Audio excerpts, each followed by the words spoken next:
한 사람의 죽음에 경중을 따질 수는 없습니다. 누군가의 귀한 아들로서 자신의 환경을 뛰어넘어 열심히 노력하는 20대의 젊은이의 죽음이라고 한다면 어느 하나 그 죽음에 안타까워하지 않은 사람은 없을 것입니다.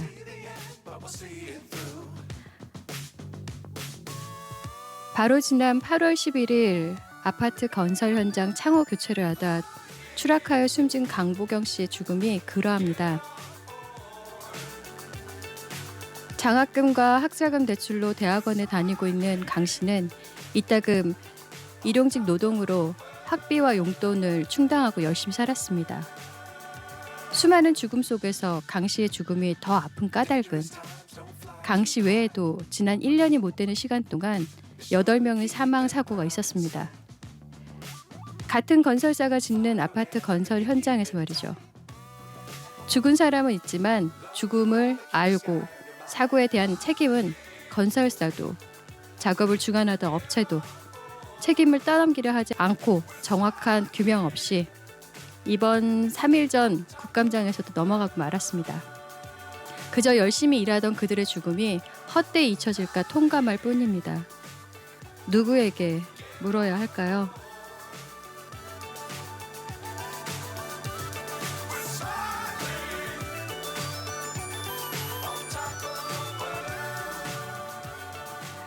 안녕하세요. 블랙커피입니다. 편한 뉴스 두 번째 시간, 조금 편하지 않은 오프닝이 되었네요.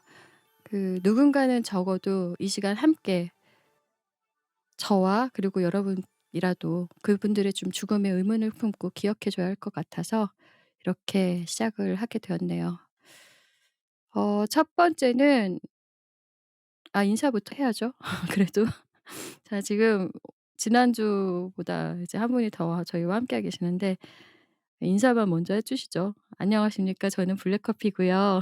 옆에 계신 분은 안녕하세요. 저 말하는 거 맞나요? 네, 맞아요. 네. 저는 독도에서 독도 경비대를 하고 있는 독도표입니다. 네, 반갑습니다, 퓨님. 그리고 네. 그 옆에 계신 바라보는 사람들 편한 뉴스의 이봄입니다. 너무 멋지다. 네. 멋진 이봄님. 퇴근 중인 고양이님입니다. 사실 집에 못 들어갔어. 손을 번쩍 "안녕합니다." 라고서 이야기하시는 것 같았는데 자, 인사를 이렇게 하고요. 저의 소식으로 첫 번째 제가 가져온 기사입니다. 한국일보에서 가져온 거고요. "도로 뚫릴 대구 갈라포고스 수리부엉이가 기가 막혀. 하상현의 멈칫이라는 제목으로 가져온 기사입니다. 좀 내용이 길어서 집중하시고 들으셔야 될 것 같아요. 자, 읽어 드릴게요. 대구 중심부로 향하는 금호강은 수성구 북측의 낮게 솟은 재봉을 만나 크게 한번 굽이친다. 공류 안쪽에서 유속이 느려진 강은 토양에 스미고 잠김과 노출을 반복하며 습지를 이룬다. 이 축축한 땅은 인근 마을의 이름을 따서 파련습지라 불러왔다. 달성, 안심과 더불어 대구의 주요 습지로 꼽히는 파련이지만 그 존재가 세간에 알려지기 시작한 건 근래의 일이다. 환경부가 이곳을 가로지르는 교량형 자전거도로 금호강 사색 있는 산책로를 내겠다고 발표하면서부터다. 담비, 수달, 수리부엉이, 원앙, 삭, 얼룩새코 미꾸리, 흰목 물대새, 황조롱이, 남생이. 이들은 이달 초까지 파련습지에서 확인된 법정 보호종이다. 멸종 위기에 처한 생물종들이 도심에서 한꺼번에 발견되는 건 이례적인 경우다. 대구의 갈라파고스, 육지에서 고립돼 고유한 생태계가 만들어져 보존된 남태평양의 제도라는 비유는 단순히 과장 섞인 우스갯소리일까? 처음 마주한 파련습지는 자투리를 연상케 했다. 사방에서 개발이 진행되는 와중에 고립돼 보존된 조각당 말이다. 습지를 등지고 정면으로는 아파트가, 오른쪽으로는 골프장과 패밀리파크가, 왼쪽으로는 호텔이 자리하고 있었다. 강을 따라 길게 늘어진 형태를 띠는 파란 습지는 한가운데 자리한 골프장에 의해 반토막 난 상태다. 지난 2020년 9월 개장한 이곳 수성파크 골프장은 27홀 규모로 부지 면적이 29,050 제곱미터에 이른다. 구장 주변으로는 자전거 길이 깔리고 조경수가 삭제됐다. 골프장을 지나 100여 미터 걸어가면 하천 침식에 의해 형성된 절벽 지형인 하시계가 등장한다. 그 아래로 환삼 덩굴과 왕버들이 우점하는 전이지대가 펼쳐진다. 하천과 산지가 만나는 이 중간 지점은 생물 다양성의 보고로 꼽힌다. 습지주의자의 저자인 김사나 박사는 파련 습지 높은 생물 다양성은 육상 생태계와 수 생태계의 온전한 연결성에서 기인하는 것으로 보인다면서 그러한 연결을 단절하는 시설물을 만드는 건 그곳의 가치와 생태계를 파괴하겠다고 선언하는 격이다 라고 말했다. 올해도 이곳에서 수리부엉이 멸종위기 야생동물 2급 천연기념물 324-2호 수리부엉이 한 쌍이 새끼 2마리를 낳아 길러냈다. 야행성 조류로 대표되는 부엉이류와 올빼미류는 분포가 확인되지 않았다라고 기록한 환경 영향 평가 내용과 대비된다. 폭염이 한창이던 지난 8일 오후 왕버들 숲에서 휴식 중인 수리부엉이 새끼를 마주했다. 어린 부엉이가 내려앉은 나무 아래에 자전거길 공사 예정 구간임을 알리는 표식인 샛노란 깃발이 꽂혀 있었다. 환경 영향 평가서에 따르면 사업 시행으로 훼손이 예상되는 수목 분포 지역은 54,280 제곱미터에 달한다.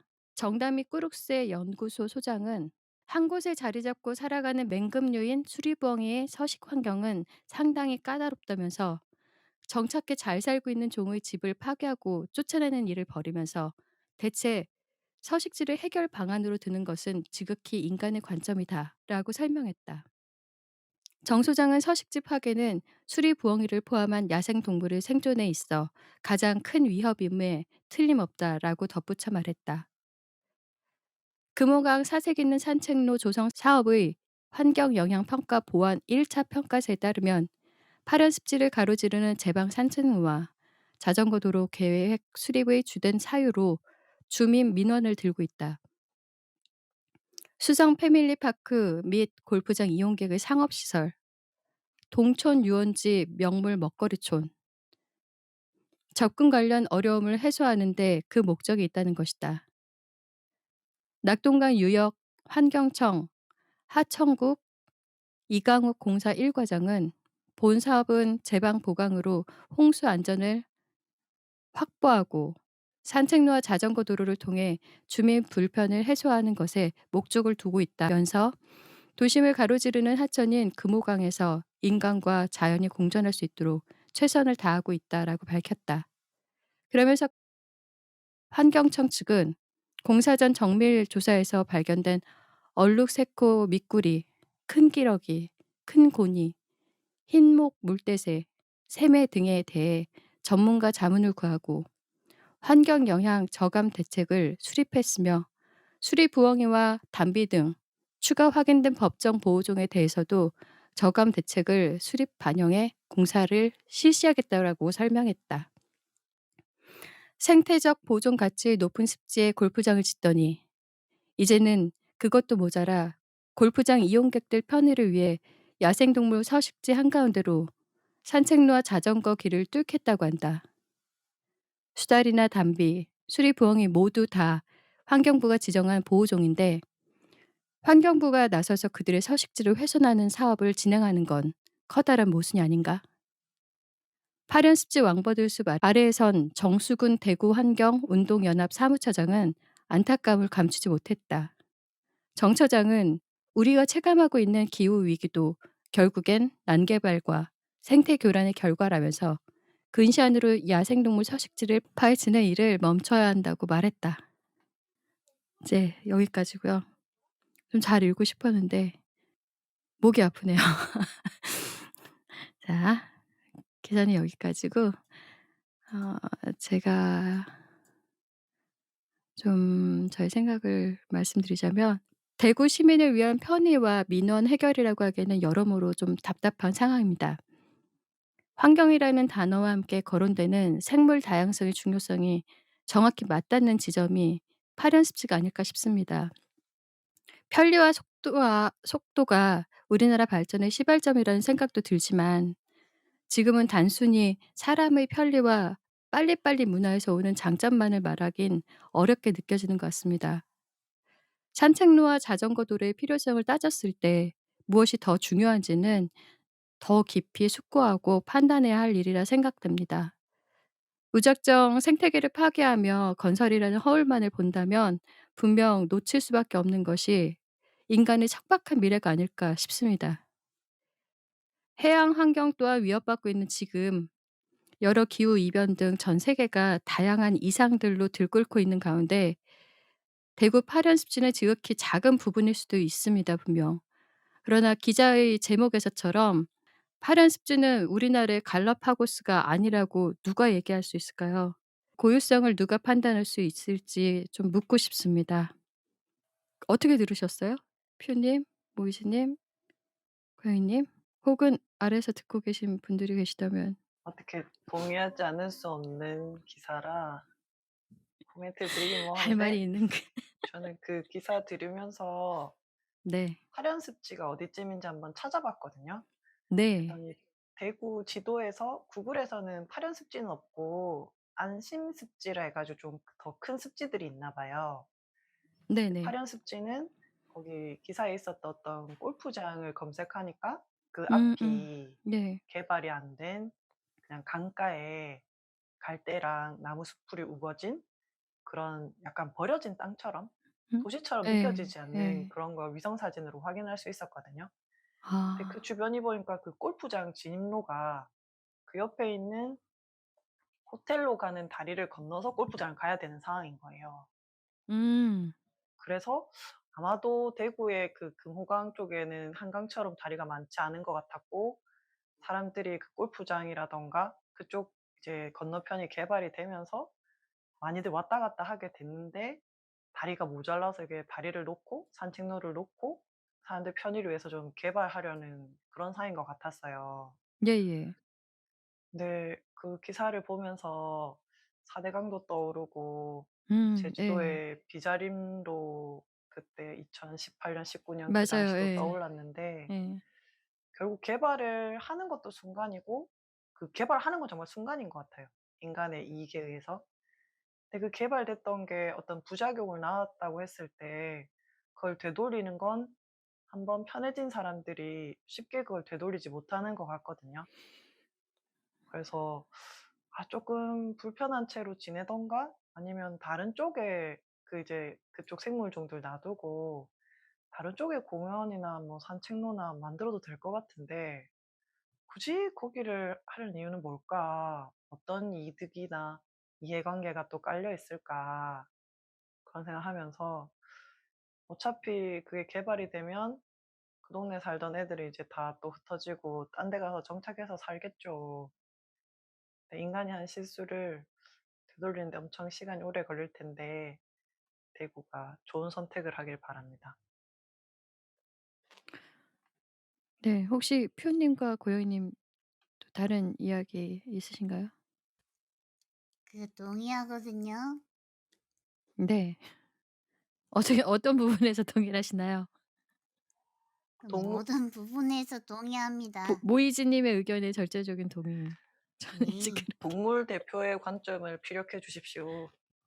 동물 대표의 관점을 피력하고 싶은데 네. 죄송 굉장히 죄송한데 제가 오늘 처음 들으신 분들은 저번 주까지 제가 왜 안 나왔는지 모르실 텐데 제가 아빠가 지금 못 나와서 이 뉴스를 지금 급하게 정리를 하다 보니까 뜨문뜨문 들어가지고 제가 지금 정확하게 말씀을 못 드릴 것 같습니다. 죄송합니다. 네. 그 다음 주에 지난주 혹시라도 생각이 났고 잊지 않았다면 예 다음 주에 한번 들어보도록 하고요. 아 갑자기 여쭤본 게 맞아요. 그래서 표님은 그 독도 견비대에 속해져 있어 속해져 있는 견비대라 친구인데 네, 견비대라고 해서 미대가 아닙니다. 견비대가 아니고 전 강아지기 때문에 견비대라고 하는 것이니까 그걸로 착각하지 마라. 아 알겠다. 자 오케이? 착각하지 않 오케이. 어 그 그러니까 제가 그 말하고 싶었던 것도 저도 그러니까 적극 동감이에요. 그 순식간에 무너진 것들이 다시 되돌려져 오는 것들이 어 참 어려운 일인데 이게 이렇게 사 지도에서 찾아서 보기 힘들 정도의 그러니까 지형적으로 어떤 조건들이 맞아떨어지고 그러다 보니까는 어떤 뭐 DMZ나 뭐 갈라파고스라고 제목에 그렇게 붙였는데 그렇게 되어져서 이렇게 자연스럽게 생태계가 꾸려진 게 흔한 일은 아닌 것 같습니다. 근데 이게 한순간의 선택으로 이제 모든 것들이 물거품이 되고 예전에 제주도에 그 1000년 동안에 만들어진 숲이 일순간 사라지고 그곳에 많은 사람들이 저는 그렇게 생각이 들거든요. '매력을 잃고 있다.' 저희 동네도 지금 뭐 비슷한 상황이어 가지고 좀 안타까웠는데 그런 것들이 떠올랐던 것 같습니다. 자 두 번째 기사 전에 독도 경비대 퓨님 네. 하실 아, 말씀이 있다고. 네. 저 방금 듣고 그 기사를 읽은 기억이 났어요. 그 음 한마디만 할게요. 그, 네. 동물 있고 사람 있다, 어? "동물 있고 사람 있다." 사람만 살려고 하면 다 죽는 거야, 알겠어? "다 죽는 거야." 갑자기 다 그때 죽는 순간 거야. 예. 오케이. 다 죽는다고 하시네요.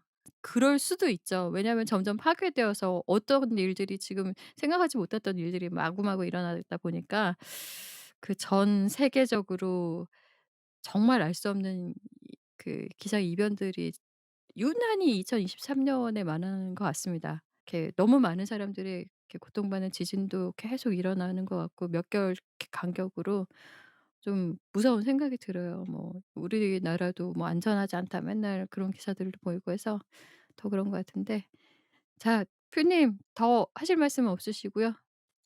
네. 네 알겠습니다. 그럼 다음 두 번째 기사는 자 이범님의 기사입니다. 퓨님의 마약 기사 아닌가요? 그거 안 한대잖아. 아니야, 그거 준비한다고 지금 커피님 기사를 뜨문뜨문 들었다고 했는데요.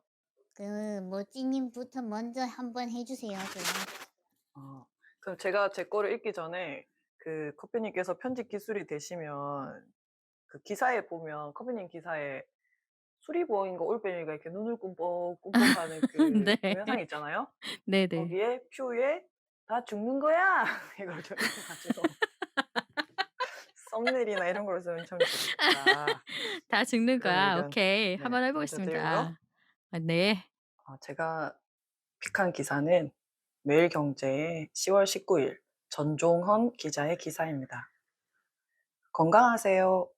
서울역서 지하철 타던 노인들 버럭. 인권 침해 논란. 지하철 개찰구 통과 시 노인 빨간불, 장애인 노란불. 알림음도 달라 인권 침해 지적도. 노인이나 장애인, 국가유공자 등이 지하철 탑승을 위해 우대권을 사용하면 일반인들과 다르게 표시되고 있어 인권 침해 논란이 일고 있다. 19일 유이동 국회의원 국민의힘 의원이 서울교통공사로부터 제출받은 자료에 따르면 지하철 개찰구 통과 시 할인권이나 우대권을 사용하는 경우 비품과 할인바 표시가 일반인과 다르게 표시되는 것으로 나타났다. 세부적으로 보면 우대권을 쓰는 만 65세 이상 노인의 경우 지하철 개찰구 통과 때 카드를 대면 삐삐라는 비프음과 함께 빨간색 표시 등이 나타났다. 서울역 등 일부 구간에서는 건강하세요라는 음성 멘트도 나왔다. 장애인의 경우도 삐삐라는 비프음과 함께 노란색 표시 등이, 국가유공자는 삐삐라는 비프음과 함께 빨간색 또는 보라색 표시 등이 켜졌다. 이는 삐라는 비프음과 함께 아무런 표시 등이 나타나지 않는 일반인과 비교했을 때 확연히 다른 것이다.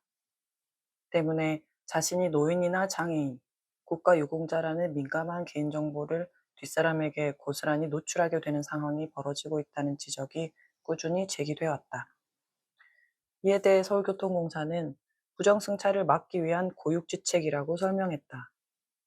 그러나 유 의원이 서울교통공사로부터 제출받은 지난 10년간 부정승차 현황 자료에 따르면 부정승차는 전혀 줄지 않고 계속해서 증가하고 있는 것으로 확인됐다. 결과적으로 예방 효과가 없었던 셈이다. 유 의원은 부정승차는 당연히 막아야 한다면서도 부정승차를 막기 위한 현행 제도는 지하철을 사용하는 사용자의 입장이 아니라 공급자의 시선에서 통제하고 감시하고자 하는 관료주의적 발상이라고 지적했다. 그러면서 자신이 노인이고 장애인이고 국가유공자라는 정보는 자기 결정권에 따라 자신이 공개하고 싶을 때 공개해야 하는 것이 개인정보보호 취지에 맞다며 정부는 특정 계층의 인권이 침해되지 않도록 해당 부처에 제도 개선을 적극 권고해야 한다고 덧붙였다. 여기까지입니다. 지공거사, 부정승차, 조금 네. 더 아시는 분들은 서울교통공사나 여러 지역의 무인승차로 인한 저런 교통공사들의 적자 이런 걸 떠올리실 텐데 제가 좀 초점을 맞춘 거는 그 노인들이 느낄 어떤 낭패감이랄까? 음. 좀 기분 나쁨? 여기는 인권 침해라고 표현했는데 사실 이거를 표시를 하는 이유는 알 것 같아요. 그 무임승차권, 우대권을 가지고 젊은 사람이 탔을 때 갑자기 "건강하세요." 이러면서 그 노인 우대권이라는 표시가 뜨면 저 사람이 부정승차를 하는 거니까 그 운임의 뭐 20 배인가 30 배를 물어야 된대요. 그거를 막겠다는 그 취지는 알겠는데 그 몇백일 수도 있고 몇 천일 수도 있는데 그런 부정승차를 막기 위해서 보다 아주 많은 노인이 기분 나쁜 걸 감수해야 된단 말이죠. 밝히고 싶지 않은 정보가 공개될 수밖에 없고. 사실 이게 우리가 알게 모르는 혐오라거나 차별, 구분짓기 그런 거라고 생각하거든요. 지금 지하철 무임승차 관련해서는 이미 그게 1980 년도부터 80 년도인가 90 년도에 시작된 제도라고 하는데 우리나라 노인 인구가 증가하면서 노인들조차도 그냥 우대권 쓰지 않고 요금 내고 다니시는 분들도 있대요, 기분 나빠서. 뭐 민폐 끼치거나 같은 그런 느낌? 그래서 이게 좀 제도도 손을 봐야겠지만 너무 이런 단순한 '이 적자는 부정승차로 인한 거다. 그거를 표가 나게 해서 막자.' 좀 '왜 이렇게밖에 정책을 하지 못하나.' 그리고 관련 자료에 따르면 적자 구조도 부정승차, 무임승차보다는 뭐 그쪽 공사의 방만 경영이라든가 좀 다른 쪽으로 해결을 볼 수도 있을 것 같은데 너무 우리로 하여금 차별과 혐오를 내 일이 아니니까 되게 당연하게 좀 더 효율적이고 적자를 메꾸는 결국 돈 때문에 사람을 좀 버리는 게 아닌가 그런 생각이 들어서 이 기사를 골라 봤습니다. 그 예전에 기사에 저도 이제 말씀하셨던 것처럼 그런 뭐 손해가 뭐 몇십억이다. 뭐 그런 기사들을 많이 봤던 것 같아요. 근데 이렇게 이제 인권과 같이 얘기를 하는 이런 기사는 저도 처음 접해 가지고 그래서 처음에 제목을 보고서 '무슨 내용이지?' 하고서 이렇게 열심히 봤죠. 근데 예전에 가까운 데 계시는 무임승차 하시는 그 어르신과 얘기했던 게 생각이 나더라고요. 공짜라서 좋긴 한데 막상 그렇게 하려니까는 빚진 기분이 자꾸만 들어서 불편하다라고서 얘기를 하셨거든요. 복지라는 게 사실 음 반드시 필요한 부분이 있어야 되고 그리고 또 없어서는 안 되는 것들이 많이 되고 그리고 그런 어르신들이 이렇게 돌아다니거나 이동할 때 어떻게 보면 나름의 편의일 수도 있긴 한데 기분 나쁜 복지가 될지는 잘 모르겠습니다. '나의 일이다.'라고서 생각을 하면은 좀 다른 시선이 생기고 다른 방향들이 보일 것 같은데 그게 쉽지는 않은 것 같아요. 잘 들었습니다. 혹시 표님과 고양이님 다른 의견 있으신가요? 아니면 이게 문제예요, 문제. 음. 이게 정말 하나의 차별을 불러오는 거거든요. 이게 노인 쪽만 이야기하셨는데 아까 들어보니까 장애인이나 네. 그다음에 뭐 또 어떤 게 있었죠? 그 국가유공자. 국가유공자? 네. 국가유공자. 네. 그렇죠. 이런 것들을 알리는 게 저는 노인분들보다 더 문제라고 생각을 해요. 음. 그 이제 뭐 물론 이제 노인분들이 이제 돈을 안 내고 이제 타는 거에 대해서 안 좋은 시선을 가지고 있는 분들도 있기 때문에 그것도 알려지는 게 별로 안 좋은 것도 있긴 하지만 일단 장애인이라든지 국가유공자는 조금 뭐 어떨지 모르겠지만 장애인이라는 게 밝혀지는 게 굉장히 음. 음. 정말 너무 어떤 면에서는 약간 아우팅을 당하는 것 같이 내가 음. 장애를 드러내고 싶지 않은데 이거를 남에 의해서 드러내게 되는 거잖아요. 그런 이게 경우도 있죠. 과연 예예. 그쵸. 이게 과연 예. 맞는 예. 것인가. 도대체 왜 이렇게 생각을 못하는지 모르겠어요. 정치인 중에 그랬다면서요.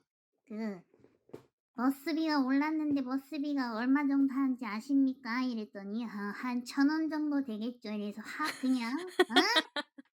제정신이냐 1,000원이 어? 에휴 제정신이냐. 도대체 이 정치인들이 진짜 이런 사람을 정치인들로 앉혀 놓으니까 에휴 정말 근데 진짜 그런 생각이 든 것 같아요.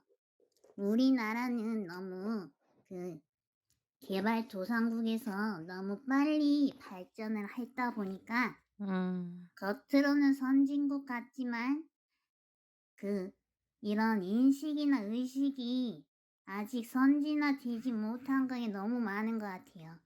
음. 좋은 말씀 감사합니다. 네. 아우팅 말씀하셨는데 충분히 그럴 수 있을 것 같다는 생각도 드네요. 뭐 그것을 탓할 수 있는 부분들이 아닌데 억지로 무언가가 드러나는 부분에 있어서는 누가 됐든 좋은 사례는 아닌 것 같습니다. 자, 고양이님 네. 도착하셨나요? 네, 맞습니다. 네, 그러면은 이제 고양이님의 기사로 넘어가겠습니다. 네, 잠깐만 기다려 주세요. 제가 지금 와가지고.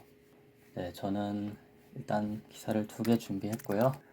저번에도 그랬지만 일단 경제 관련된 기사를 2개 준비했고, 네, 다른 분들은 뭐 자연이라든가 뭐 정책적인 이야기 하셨으니까 저는 먹고 사는 이야기 하겠습니다. 첫 번째 기사는 서울경제에서 올해 10월 23일에 남윤정 기사가 작성한 기사입니다. 제목은 만원 한 장 들고 갔더니 셔츠 득템, 옷 가격 파괴자 나타났다. 네, 일단 기사를 읽어보겠습니다. 이랜드 리테일이 최근 가격 파괴 승부수를 던지며 내놓은 패션 브랜드 NC 베이직이 입소문을 타며 인기를 끌고 있다. 해외 명품 브랜드에 사용되는 원단으로 만들어진 기본 셔츠를 2만 원도 안 되는 가격에 살 수 있어 고물가 시대에 의류비 지출을 줄이려는 소비자들 사이에서 반응이 뜨겁다. 23일 패션업계에 따르면 이랜드 리테일은 지난 9월 NC백화점, 송파점과 야탑점, 평촌점 3곳에 신규 패션 브랜드 NC 베이직을 선보였다. 런칭 한 달도 안 돼 1차 출고 물량이 모두 소진돼 2차 추가 생산에 돌입했으며 평당 매출도 일반 패션 매장 대비 10배가 넘어 NC백화점 내 알짜 매장으로 부상했다. NC베이직은 고물가 시기 물가 안정에 기여하고자 이랜드 리테일이 야심차게 기획한 브랜드다. 상품도 기본적인 디자인의 셔츠, 청바지, 양말과 같이 옷장에 꼭 필요한 아이템 12종으로 구성했다. 대표적으로 NC베이직의 기본 셔츠와 청바지는 모두 19,900원, 무지 스웨트 셔츠는 9,900원으로 유니클로의 기본 셔츠 49,900원과 청바지 59,900원, 무지 스웨트 셔츠 39,900원에 비해 크게 저렴하다. NC베이직이 제품의 품질을 높이면서 가격을 확 낮출 수 있었던 이유는 원단을 대량 생산하는 공장을 찾아 절반 이하 가격으로 원단을 매입함으로써 원가를 크게 절감한 데 있다. 이랜드 리테일의 글로벌 원단 소싱 전문가가 국내를 비롯해 중국 상해와 광저우, 베트남, 방글라데시에서 원단을 대량으로 생산하는 공장을 발굴해 해외 유명 브랜드에 납품하는 원단을 저렴하게 수급한 것이다. 이에 품질은 유지하면서도 매입 가격은 절반으로 낮춰 제품 가격을 내려 고객의 부담을 최소화했다. 기존 패션 브랜드의 경우 상품 기획과 디자인을 다 끝낸 상황에서 그에 맞는 원단을 찾아 생산하는데 NC베이직의 경우에는 기획과 원단 구매를 함께 진행하는 것도 차별점이다. 남윤정 기자, 이상이었습니다. 기사를 네, 들어보시니 어떤 생각이 드나요? 저는 죄송합니다. 듣고서 '어머 진짜야? 이런 게 있었어?' 그런 생각이 들어서 이제 댓글을 한번 봤거든요. 근데 거기 댓글들을 보니까는 저랑 똑같이 반응하시는 분들도 계시고 "대단하긴 대단하다." 뭐 "39,900 원이 3만 원대냐? 참 말장난에 광고질에 이게 기사냐?"라고서 이야기하신 분들도 있었는데 어 그러니까 이 기사에 이렇게 주된 것은 중간 마진을 없애고 중간에 들어가는 이제 유통 비용을 줄이고서 좋은 원단에 이만큼의 좋은 제품이 있다. 분명히 뭐 광고적인 면도 없지 않아 있긴 하겠지만 처음 기사 "이래서 그랬다." 잠깐만요. 여기 밑에 댓글에 허니여름 님도 브랜드명 다시 좀 가야겠네요." 아주 경제에 저희 지방 경제에 필요한 기사가 아닐까라는 생각이 들었습니다. 그 NC 백화점에 NC 베이직이라는 솔깃 감사합니다. 그렇게 들었습니다, 고양이님. 네, 정확하게 들으셨습니다. 다른 분들은 어떤가요? 모찌님도 옷 좀 사시겠습니까? 네, 아마 옷 옷은 사실 필요가 없는 거예요? 겁니다. 네, 옷은 필요가 없는 것 같고요. 제가 이 기사를 가져온 건 사실 누가 봐도 광고가 맞는데 사실 이 어떤 광고를 어떤 물건을 팔고 어떤 식으로 광고를 하느냐가 사실은 이제 우리의 경제 상황을 말해준다고 제가 느꼈거든요. 뭐 프리미엄 고급화 전략이 아니라 이 저가 브랜드 라인업을 이렇게 내세운다는 게 사실은 우리의 지금의 어려운 경제 상황을 뉴스는 아니지만 이건 사실 광고지만요. 네, 광고가 좀 단적으로 말을 해주고 있지 않나 하는 생각이 들어서 이렇게 한번 가져와 봤습니다. 네, 뭐 저는 이 그렇 대량 생산 정말 네. 원가 절감이라는 게 같은 원단인데 '원가가 절감이 될까? 이게 지금 말이라고 하고 있나?' 이런 생각을 처음 했고 두 번째는 대량 생산을 그러니까 싸고 대량 생산 강조하면서 소비를 좀 강요한다고 생각했어요. 뭐 유니클로나 다른 저가 아닌 저가 브랜드들이 강요하는 게 옷을 음. 마치 일회용인 네. 것처럼 한 철 입고 다음 철 되면 또 뭐 크롭탑 유행하면 그거 하고 골덴 바지 유행하면 싸게 사서 입고 금방금방 옷을 막 몇 음. 년씩 이렇게 입는 게 아니라 한 철, 반철 입고 말도록 하는데 결국은 그렇게 해서 우리는 집에 뭐 옷이 몇 번 입고 실증 난 옷들 새 옷 사고 이러면 옷집만 계속 쌓이고 쓰레기 처리해야 되고 그게 되게 기업이 이윤만 남기고 좀 되게 문제가 된다고 생각했거든요. 네. 그래서 약간 일회용이나 휴대폰 케이스 이런 거에 제가 좀 발작하는 편인데 이 기사도 보면서 '아 이런 광고성 기사 안 된다.' 그런 생각을 했습니다. 아까 그래서 고양이 님이 "옷 사시겠습니까?" 했는데 대답이 없으셨나 봅니다. 저는 그럼에도 솔깃하긴 했습니다. 예.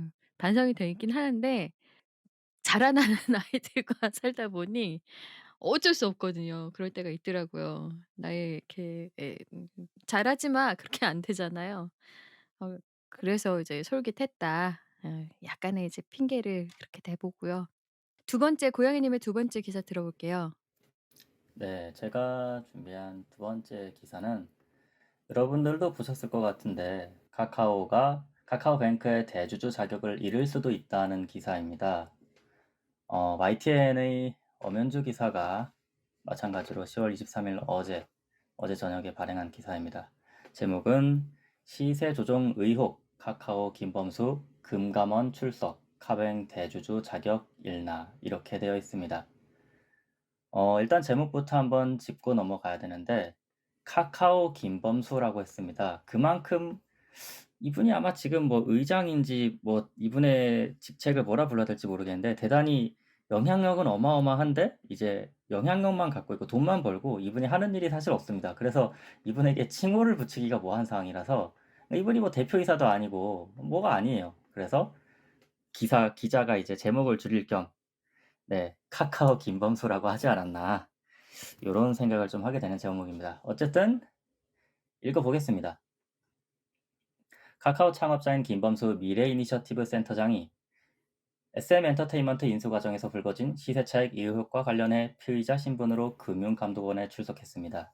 일각에서는 시세 조정 처벌 여부에 따라 카카오뱅크의 대주주가 바뀔 가능성도 있다는 관측이 나옵니다. 엄윤주 기자가 보도합니다. 이하 엄윤주 기자이네요. SM 엔터테인먼트 인수 과정에서 시세 조정 혐의를 조사하고 있는 금융감독원이 카카오 창업자인 김범수 미래이니셔티브 센터장을 피의자 신분으로 불렀습니다. 지난 2019년 특사경 출범 이후 조사 대상을 포토라인에 세워 처음으로 공개 소환에 나서며 그동안의 수사에 자신감을 드러낸 겁니다. 조사에 앞서 김 센터장은 성실히 임하겠다는 말만 남기고 아무런 답변을 하지 않았습니다. 음, 이제 이 기사는 그 다음에 대화가 있습니다. 원래 이제 영상이었던 기사이기 때문에, 도와드릴까요? 네, 뭐, 괜찮습니다. 주가 조작 네. 혐의를 인정하십니까? 라고 기자가 물으니까 이제, 어, 아무런 답이 없고, 카카오가 창사 이래 최대 위기라는 말이 나오고 있는데 관련해서 한 말씀 부탁합니다. 했더니 성실히 조사에 임하겠습니다. 라고만 했고요. 또 기자가 이제 배재현 대표한테 주가 조작 지시하거나 보고받은 적 있으십니까? 라고 했지만 뭐 딱히 답은 없습니다. 그리고 다시 기사가 이어집니다. 카카오는 지난 2월 하이브와의 SM엔터테인먼트 경영권 인수 경쟁 당시 2,400억 원가량을 투입해 SM 주가를 의도적으로 끌어올렸다는 의혹을 받고 있습니다. 이 과정에서 자산운용사인 원아시아 파트너스와 공모했다는 의혹도 조사 대상입니다. 앞서 김 센터장의 사무실과 휴대전화를 압수수색한 금감원은 카카오 실무진들의 휴대전화에서 시세 조정 정황이 담긴 통화녹음 파일과 문자 등을 확보한 것으로 전해졌습니다. 특히 하이브의 공개 매수를 막기 위해 직원들이 특정 가격 이상으로 주식 매수 주문을 논의하는 내용 등도 담긴 것으로 알려졌습니다. 이복현 금융감독원장이 지난 7월 말했던 부분을 잘랐습니다.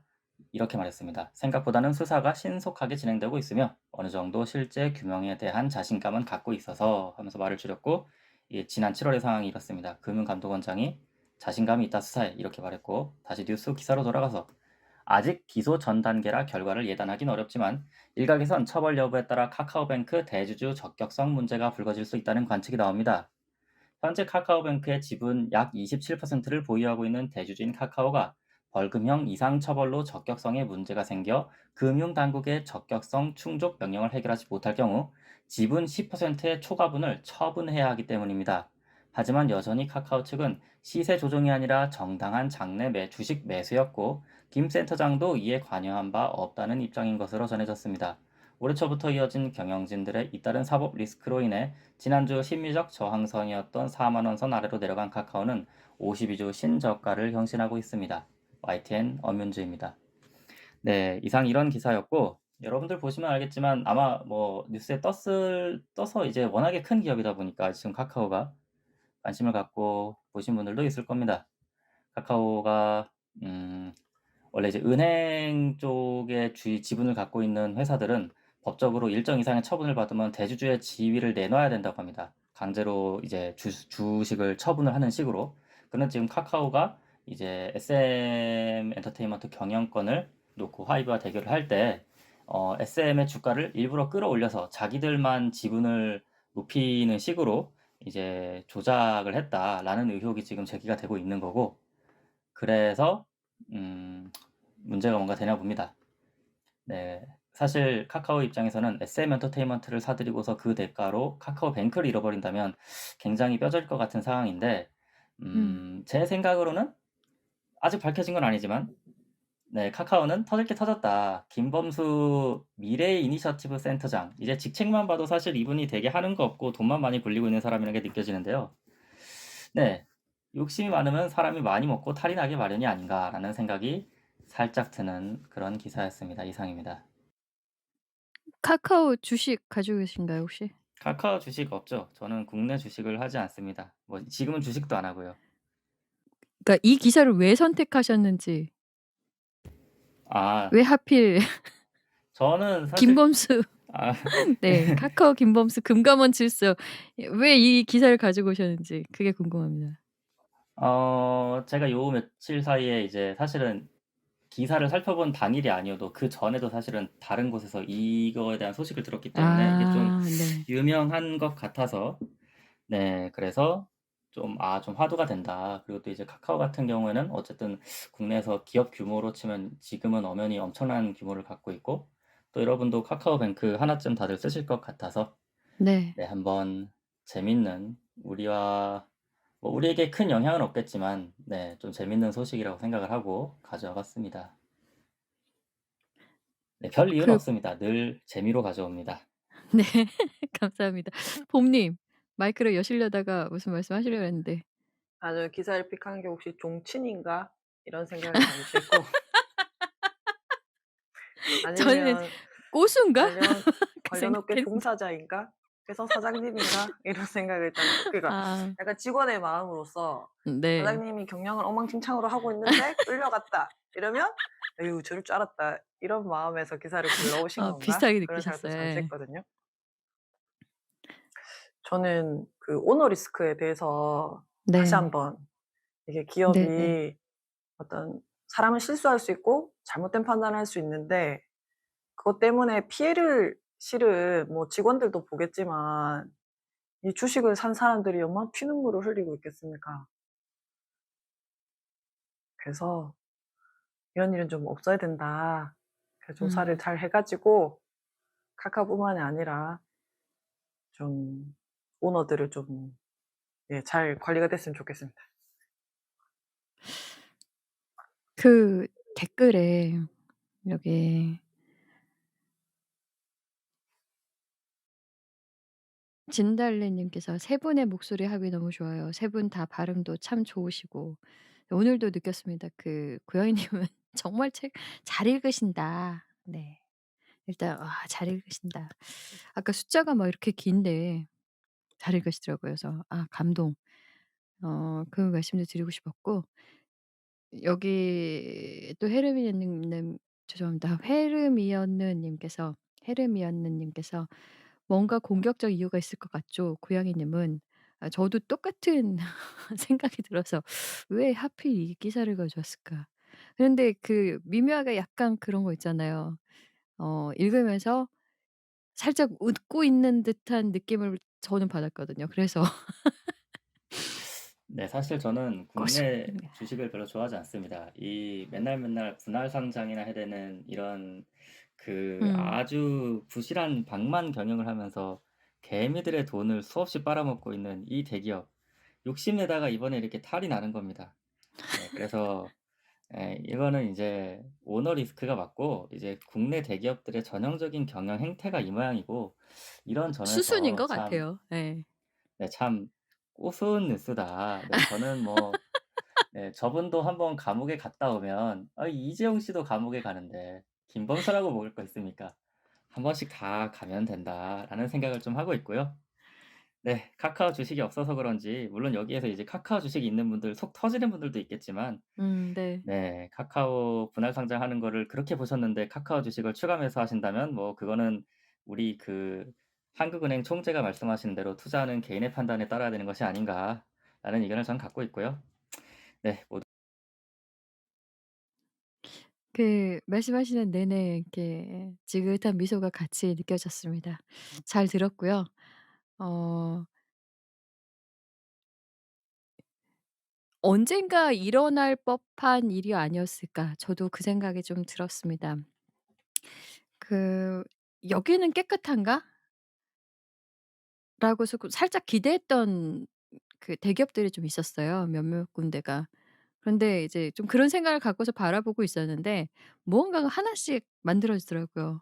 근데 그 만들어지는 게 마냥 좋은 것처럼 보이지 않은 이렇게 형태를 띠고 있으면은 의심이 살짝 들죠. 근데 결국은 이런 기사가 딱 오너 리스크 기사, 이렇게 굉장히 허탈해지는 것도 사실인 것 같습니다. 국내 기업은 더 이상 어 어떠한 의지나 어떠한 기대를 걸면 안 된다라는 게 자꾸만 이렇게 확실하게 보여지는 게 좀 개인적으로는 좀 많이 안타깝고요.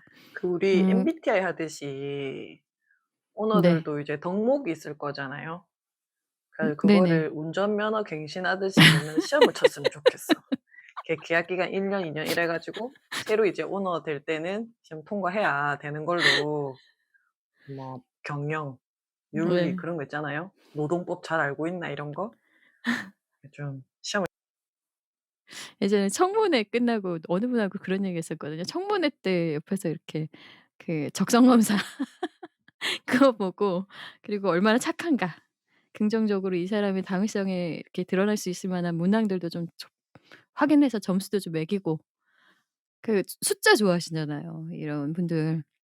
몇 퍼센트 다 하는데 그 감이 안 오는 것보다는 확실하게 이렇게 일반 소시민들이라고 불리는 저희들 같은 사람들이 이렇게 느껴질 수 있는 그런 숫자들로 확인이 가능했으면 좋겠습니다. 저희가 '한 시간 안에 이거를 다 할 수 있을까?'라고 생각을 하고 사실 저도 기사를 읽을 때 굉장히 좀 빨리 읽었거든요.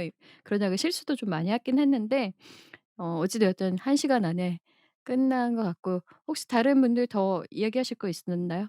아니면은 혹시 리스너 분들 중에서 오늘 기사들 통해서 어떠한 생각이나 아니면 뭔가 말씀하시고 싶은 것들이 있으시면은 얘기해 주셔도 좋을 것 같습니다.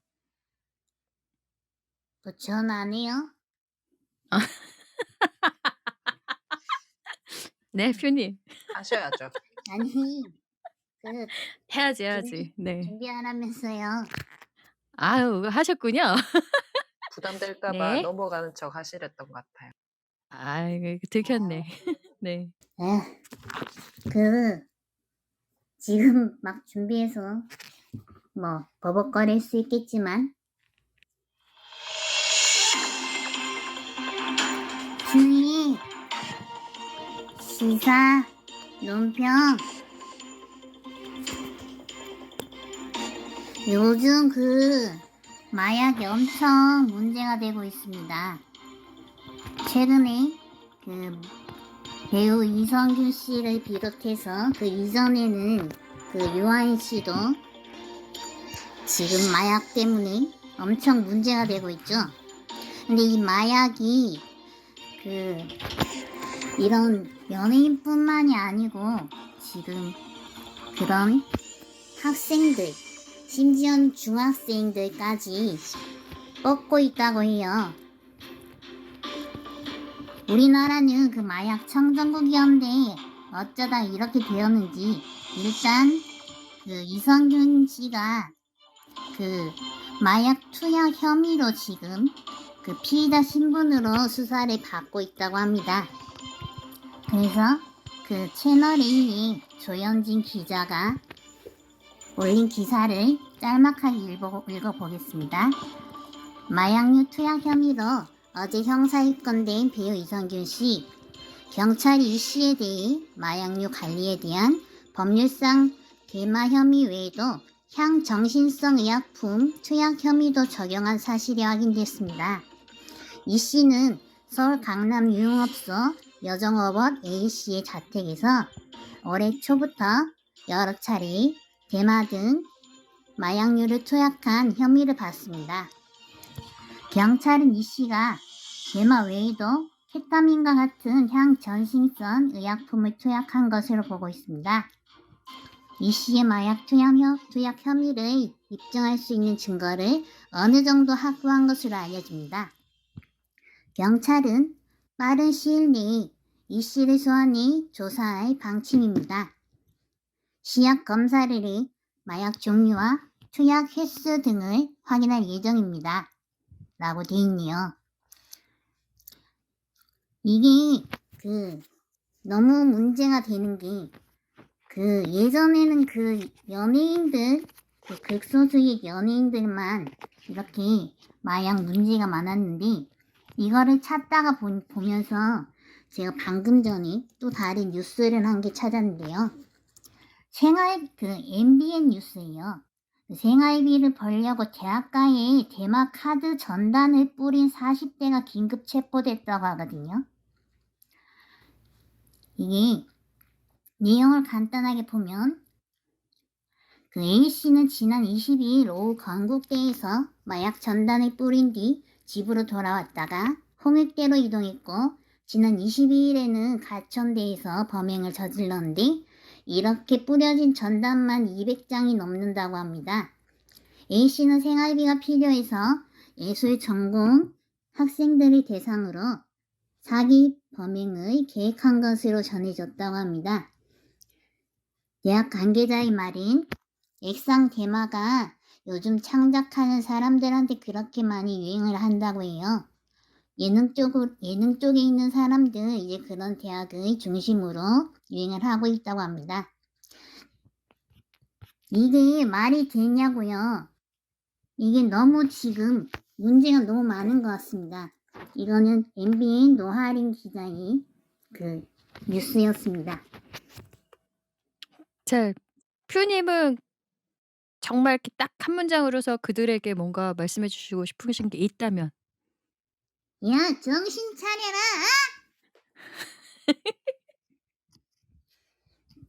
정말 너무 개탄스러운 일이거든요. 아시죠? 지금 미국이 그 필라델피아의 좀비 거리라는 게 있어요. 지금 우리나라에는 이것까지는 그렇게 많이 안 들어온 것 같긴 한데, 펜타닐이라는 마약을 하게 되면 사람을 좀비로 만들어 버리더라고요. 길에 동상도 아니고 이상한 자세로 서가지고 거품을 물고 있어요. 사람이 아니란 말이죠. 지금 우리나라도 지금 엄청 지금 문제예요. 지금 너무 무서워요. 청소년도 그렇고 지금 너무 쉽게 마약을 구할 수 있는데 이거를 너무 손 놓고 있는 것 같아요. 지금 이렇게 길에 버섯이 200장의 전단지를 뿌렸다는 게 말이 되느냐고요. 다들 어떻게 생각하시나요? 저는 일단은 뷰님께서 이렇게 디테일한 부분까지 준비하셔 가지고 너무 감사하고요. 야, 멋지다. 그리고 여기 제가 이렇게 톡을 하나 받았습니다. "원래 그러신 분임?" 이렇게 했는데 예. 퓨는 퓨는 원래 그렇습니다. 뭐가 원래 그렇다는 거죠? 제 목소리? 분노가 있는 분임. 분노가 가끔 생깁니다. 잘못된 것을 잘못했다고 말할 수 있는 이렇게 멋진 강아지 퓨를 응원하고요. 어쨌든 너무 쉽게 접근성이 너무 가까워지고 있다는 것에 대해서 이게 학교에서도 공문이 오거든요. 예전에 뭐 있죠. 음료수 사건도 있었잖아요. 그런 것처럼 이렇게 학교에서 뭐 "낯선 사람이 주는 거 먹지 말아라." 뭐 아니면은 "수상한 사람이 있을 때 이렇게 신고하라."는 여러 가지 이제 자꾸만 하고. 근데 예전에는 그냥 드라마에서 마약을 다루는 거를 보면은 어 살짝 저는 좀 멀게 느껴졌었는데 요새 핫한 드라마 있잖아요. 힘센 여자분이 나오는, 뭐였죠 제목이? 힘센 여자 도봉순? 강낭스 보니까 그게 이렇게 막 '그럴 수도 있겠다.'라는 생각이 자꾸만 드는 거죠. 그래서 접근성에 대해서 혹은 예전에 그렇게 멀게만 느껴졌던 것들이 쉽게 눈앞에서 펼쳐진다는 그 두려움이 저도 있습니다. 힘들고 어려운 세상이지만 그러지 말아야죠. 하지 마라. 아까 말씀하신 것처럼 그렇게 저도 마무리하고 싶고요. 혹시 다른 분들, 무이지 님, 고양이 님, 봄님? 제가 한마디 더 해도 될까요? 예예. 그게 좀 문제가 많은 게 자기가 하고 싶어서 궁금해서 하는 사람도 있지만 요즘에는 마약을 판매하는 못된 놈들이 자기가 마약을 많이 팔기 위해서 몰래 먹이는 수법이 굉장히 많다고요. 자기도 모르게 먹는 거죠. 그러면 먹는 즉시 마약은 중독이 되어버리니까 안 찾을 수가 없게 되는 거예요. 음. 이거 진짜 문제예요. 음. 그러니까 문제가 되는 이유가 이게 중독 사업은 망할 리가 없거든요. 음. 그 이제 중독당할 사람이 있는 한은 계속 사업이 성할 수밖에 없기 때문에 지금 뭐 연예인이 마약을 했다 이것 때문에 기사를 가져오신 것 같진 않고 그 사업이 너무 성행하고 있어서 좀 두려우신 것도 있고 그러신 것 같은데 이거를 예방하거나 혹은 단약시킬 수 있는 그런 정책적인 것들이 있어야 된다고 봐요. 개인에게 뭐 널리 음. 퍼져 있는 거를 "하지 마라." 이런 수준으로는 안 될 것 맞아요. 같고 예. 우리나라도 지금 태어나는 애들은 아마 10대 중학생, 고등학생이 되면 뭐 지금은 중고등학생 중에 일부가 마약을 접하지만 이제 태어나는 애들은 다수가 접할 것 같거든요.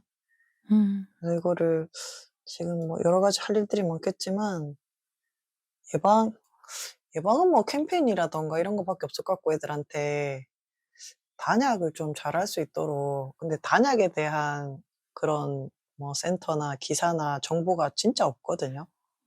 거의 그래서 없는 걸로 알고 있어요. 네. 그 도시에 몇 군데 없는 걸로 알고 있어요. 이 그래서 뉴스도 저는 진짜 문제라고 생각하는 게 그런 거는 안 알려주고 오히려 그 어떻게 하면 구할 수 있는지를 너무 잘 알려주고 있거든요, 오히려 맞아요. 뉴스에서. 예. 이게 그런 맞는 자극적인 거냐. 소재가 클릭이 되니까 계속 음. 기사도 그런 식으로 많이 생산하는 것 같아요. 에휴 진짜. 자 에휴 진짜. 친구 한 분이 올라오셨습니다. 반갑습니다, 에피케 님. 아 예 반갑습니다. 이게 좋은 프로그램 하시네요.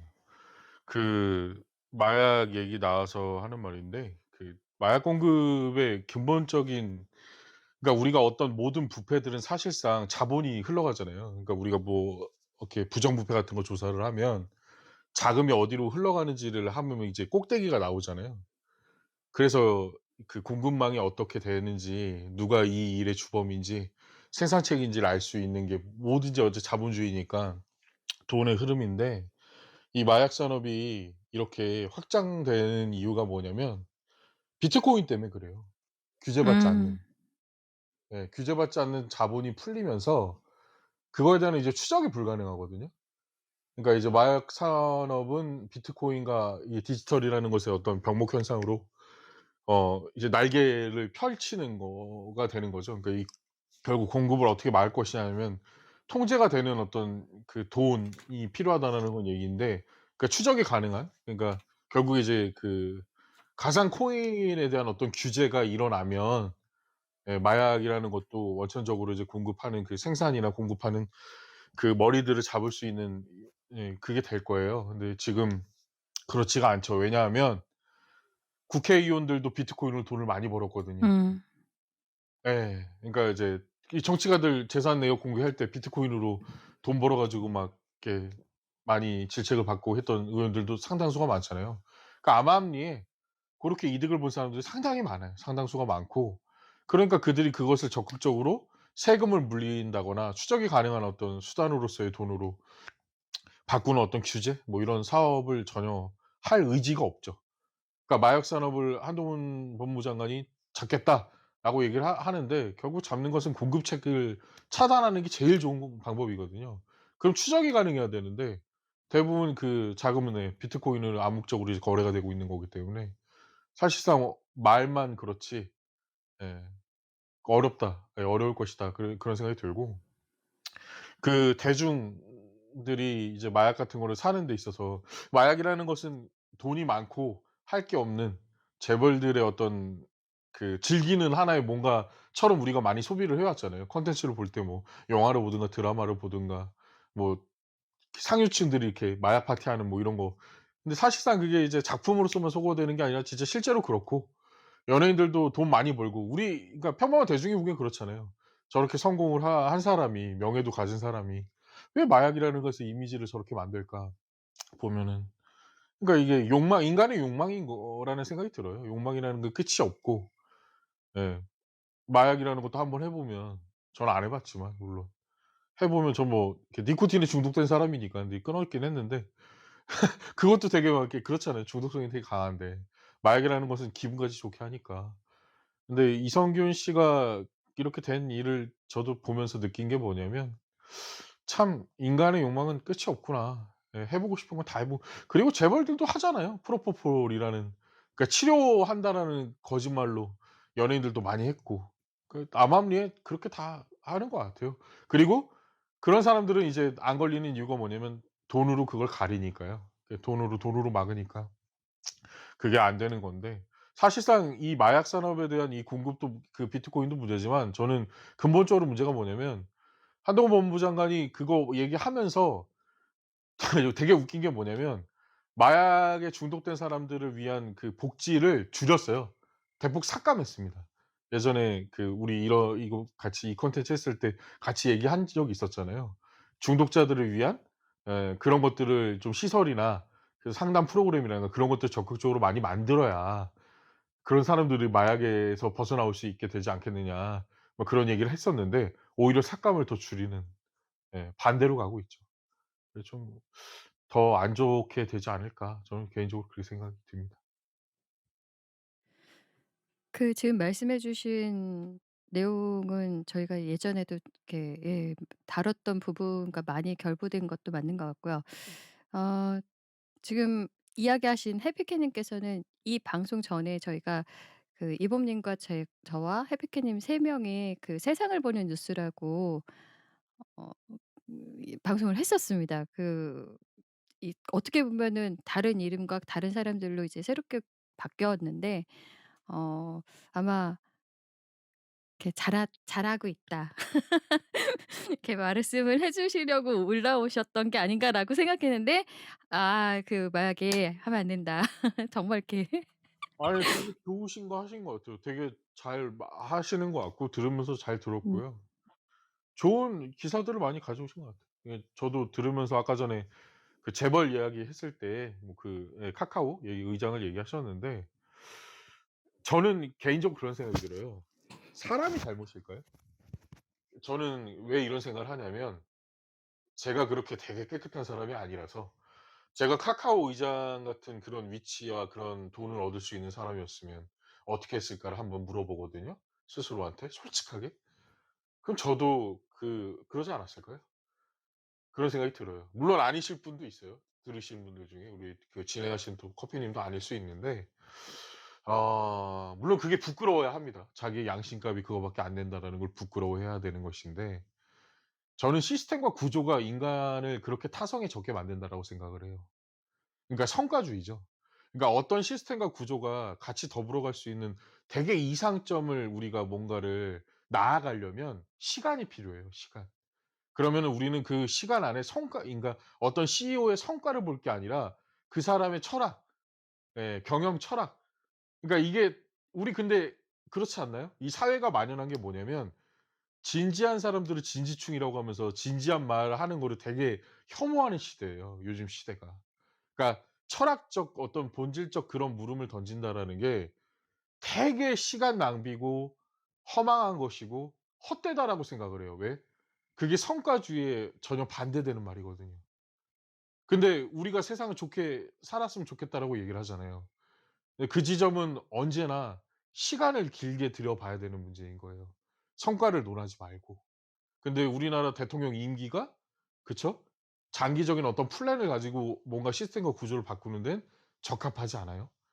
기업도 마찬가지예요. CEO 같은 경우가 훌륭한 CEO다라고 책정하는 그러니까 그 훌륭한 리더라고 우리가 말하는 경우가 어떤 기준선이 뭐냐면 단기간의 실적이지 그 사람이 어떤 장기적인 플랜을 가지고 이 회사를 되게 그렇게 뭐 이렇게 바르게 운영할 것인가에 대해 초점이 맞춰져 있지 않죠.